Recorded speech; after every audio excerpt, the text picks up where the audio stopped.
안녕하세요, 풋볼 포레스트입니다. 토트넘 하스퍼의 기둥 해리케인 선수가 바이에른 뮌헨으로 이적해 데뷔골까지 넣으면서 순조롭게 독일 무대 적응을 해나가고 있는데, 놀랍게도 해리케인 선수의 이적 2주가 지난 현 시점에서 해리케인 선수가 이적하던 그날 있었던 토트넘 하스퍼의 막판 비행기 취소 및 재협상 요구가 사실이었다는 바이에른 뮌헨의 명예회장 울리 헤네스의 충격적인 폭로가 터져나왔습니다. 토트넘 하스퍼의 다니엘 레비 회장은 최초 1,000억 원대에서 시작한 바이언의 제안을 무려 3차례나 거절하고 또 거절하면서 해리케인 선수의 이적을 원천 봉쇄했었고, 해리케인 선수에 대한 바이에른 뮌헨의 최후 통첩까지도 다니엘 레비 회장이 무시를 하면서 해리케인 선수에 대한 딜이 결국 무산되는 것이 아니냐는 분위기가 됐었지만, 결국에는 토트넘 하스퍼가 프리미어리그 개막 이틀을 남긴 정말 극적인 시점에 바이에른 뮌헨의 1억 2천만 유로에 달하는 마지막 제안을 받아들였고, 해리케인 선수는 8월 12일자로 바이에른 뮌헨 선수로서 공식 발표, 8월 13일에 있었던 RB 라이프치히와의 DFL 슈퍼컵 경기에도 교체로 출전하게 되면서 정말 극적으로 시즌이 시작하기 직전에 양팀 간 해리케인 선수에 대한 모든 이적 사화가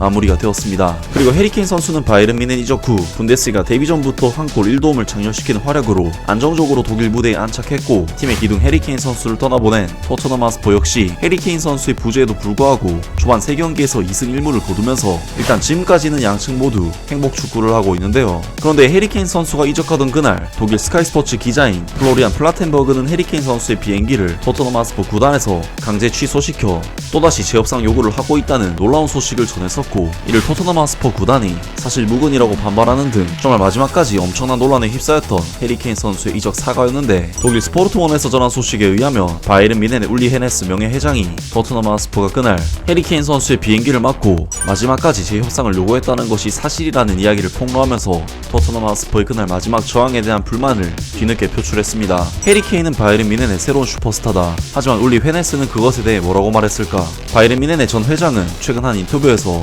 이적 이야기에 대한 몇 가지 흥미로운 세부 사항들을 공개했다. 그의 말에 따르면 거래는 마지막까지 위기에 처해 있었던 것 같다. 울리 헤네스에 따르면 8월 10일부터 11일 사이 결정적인 협상이 있었고, 그날 자정에 구두 합의가 이루어졌으나 오후 2시 50분에 다시 문제가 제기되었다. 아침에 해리케인을 위한 비행기가 준비되었지만 이적이 무산될 위험이 있었다. 해리는 그날 아침에 말했다. 저녁까지 해결책이 없으면 일요일에 토트넘에서 뛰겠다라고 헤네스는 설명했다. 그럼 끝이다. 그러면 나는 토트넘과 새로운 계약을 맺지 않을 것이고 내년에 자유계약으로 이적하겠다고 덧붙였다. 혼란의 원인은 헤네스는 재빨리 범인을 찾아냈다. 바로 토트넘의 회장 다니엘 레비였다. 어쨌든 그 영국인은 유럽 축구 시장에서 가장 힘든 협상 파트너 중 하나로 간주된다. 힘든 일이지만 확실하고 올바르게 해야 한다. 난 다니엘 레비가 그의 클럽의 가장 중요한 선수인 이 영국 국가대표 캡틴이 클럽을 떠나고 싶어 했을 때 마이애미로 휴가를 떠난 것이 좋지 않다고 생각했다. 이것은 회담을 더욱 복잡하게 만들었다라고 헤네스는 말했다. 바이에른 뮌헨의 얀 크리스티안 드레센 CEO는 야간에 종종 협상이 이루어졌다는 이유로 다니엘 레비의 근무 시간을 따라야만 했다. 지난밤 이적이 실패한 것처럼 보였을 때 나는 사실 구두 합의는 여전히 유효해야 한다고 생각했다. 그러나 모든 측면에서 구두 합의는 때때로 쓸모가 없는 것처럼 보였고, 다니엘 레비는 다른 것을 추가하기 위해 오래된 속임수를 사용했다. 그러나 FC 바이에른 뮌헨은 필요한 만큼 강하게 대응했다. 그리고 나서 얀은 이렇게 말했다. 더 이상 한 푼도 없다. 다니엘 레비가 이것을 수락하는데 6시간이 걸렸다 라고 울리 헤네스는 말하며 비밀 프로세스를 설명했다. 그리고 돌파구가 생겼고 계약서에 서명을 하고 바로 바이에른 뮌헨의 유니폼을 입고 해리케인은 26분 동안 데뷔전을 치를 수가 있었다.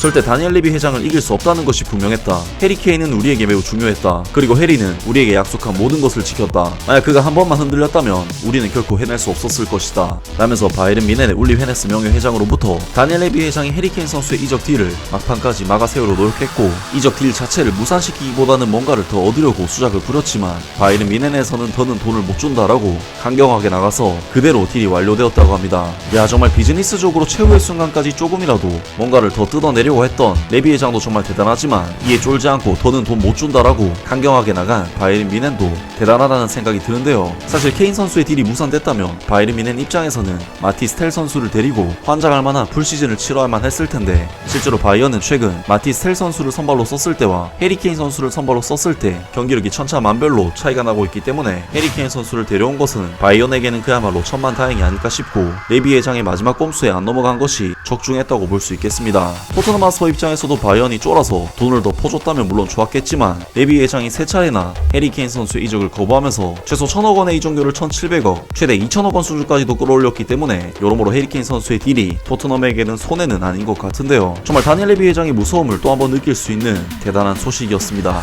아무튼 오늘 영상은 여기까지고요. 영상 재밌게 보셨다면 구독과 좋아요 그리고 댓글 부탁드립니다. 감사합니다.